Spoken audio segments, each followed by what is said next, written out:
Hello there, third graders. Now it is time to start working on our watercolor backgrounds for our Aranyi landscapes. So I have us sort of zoomed in here so that you can see what's happening with my watercolors as I use them. And remember, the watercolors are going into the sky.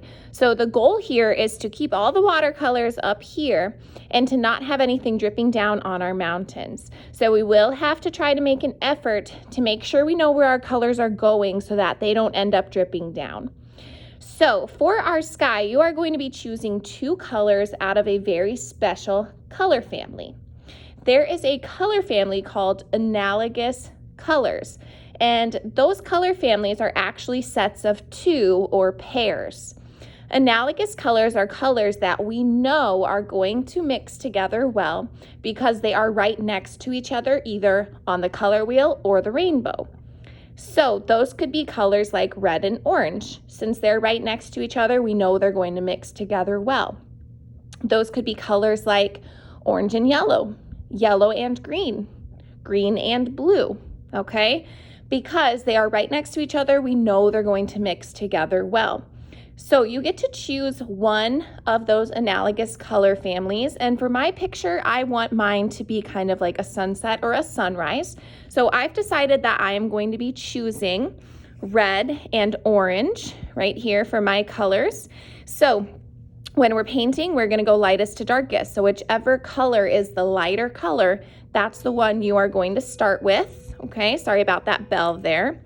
Now I'm going to start with orange first. So I'm going to get my brush wet. Oh, it looks like my brush was actually a little bit dirty, so that's a good thing I put it in the water first to clean it off. Okay, and I'm going to dip into that orange. Now it's up to you how you want your background to look. I like my background to kind of look like it's nice and blended. So I'm going to start placing my orange in some different spots. And everywhere I do not put orange, that is where the red is going to go. So notice how when I'm getting really close to my mountains, I'm being careful because I do not want this to go on top of the mountains, but I do want it to get pretty close in a few spots. Okay, so I'm just kind of putting it randomly on my picture here. All those open spaces are going to be red.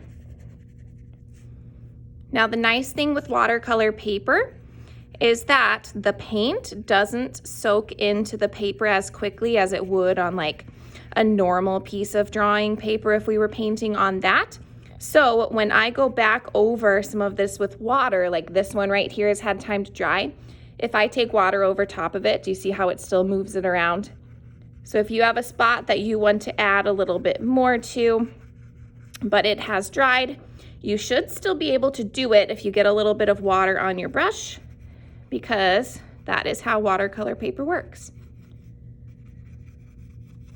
Okay, and I think I'm almost finished here with my orange.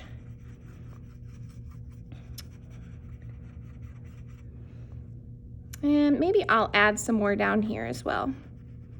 Again, being careful not to go on top of the mountains. I just want to get really close without going on top of them. All right, so that's what I have so far. Now, just because I'm doing mine like this doesn't mean you have to, but the way that Aranyi has her backgrounds most of the time, they're really blended. They're really, they kind of look like there's a lot of clouds blended together. You could do a sunset where you have a color here and then blend it and then a color on top. That would be fine too. But I'll show you what this looks like here. So I'm going to go in with my red now and I'm going to start filling in some of these empty spaces. And then where the colors meet, I do want to make sure that they're blending together really nicely. So if they are not blending together well, what I can do is dip into a little bit of water, go over where those colors meet, and then I'm just kind of going in circular motions to make sure that those colors are blending together really well. Okay, and I'm going to go back to my red. This might be a little bit dark because I did not go in with as much water. So if you want your color to be darker, you're going to use less water. But if you want your color to be really light, you're going to use a lot of water. Okay, so again, filling in all these spaces. Where the colors meet, I'm trying to get a little bit of water and blend. I'm going in circle, circle, circle to make sure they're all blending together nicely. Okay, and then I'm gonna repeat that throughout this entire picture. Okay, so I had to move my water cup because it was in my way here, but I'm gonna try to get this little corner spot here. Okay, a little bit of water to blend this out. Awesome, and I'm thinking this looks pretty good so far. I like the way my colors are blending. I have to carefully get into this area, trying not to get it on my mountains. A little bit of water, and we'll blend that out right there. Oops, and I did get a little on my mountains there, so I'm just gonna take a finger and pick that up. I didn't really get very much on there though, so it was easy to get off. Okay, I'm adding some water here, going in circles to blend it out. Okay, and that's what I have so far.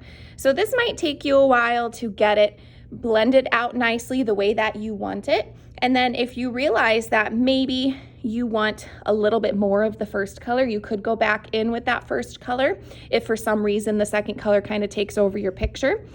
Right now I'm kind of noticing that right here is very pinky to me. So I would just need to kind of go in with a little more red and maybe just blend that out. And then do you see how it just makes it a little bit darker? Okay, so this might take me a while to get finished, so I won't show the whole video, but when I'm done, hopefully the whole background will kind of look like this right here, where it's nicely blended together, and it kind of gives the illusion of clouds. Okay, so remember, you're choosing your two analogous colors, so that analogous color pair, and then you're starting with the lightest color, and then the darker color goes second. And when you want to blend together, you just need a little bit of water, go where the two colors meet, do some circular motions, and try and blend it out.